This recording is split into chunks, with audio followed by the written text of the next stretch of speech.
Poštovani župane, poštovane ravnateljice, svi prisutni, sve skupa srdačno pozdravljam u svoje osobno ime i ime svih djelatnika općine Rovišće, naravno općinskog vijeća.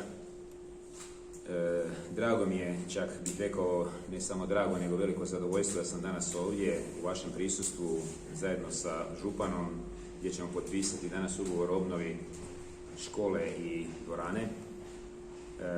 Istina, mislim da zadnji potpisujemo ugovor na području županije, ali evo i to smo dočekali, nekako je zadovoljstvo možda još i veće, bili smo strpljivi, ali isto tako moramo reći da je ovo najskuplji projekt na području županije, jer smo i najveća škola, najveća obnova.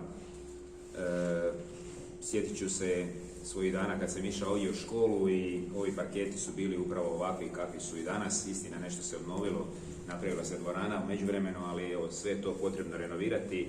Ja sam zaista sretan što smo danas ovdje i što ćemo danas potpisati ugovor sa izvođačem radova kako bi stvorili uvjete i standarde koje zaslužuju svi učenici i svi profesori, učitelji koji rade na ovoj školi, naravno zajedno sa ravnateljicom i sa svim roditeljima koji žive ovaj život na području naše općine.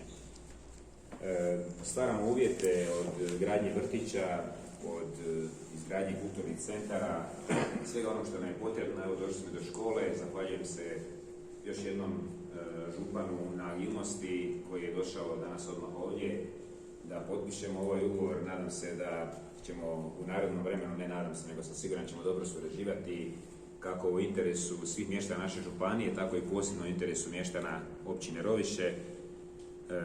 Marko dobro poznaje ovo područje, ovaj kraj i bio ovdje i u školi.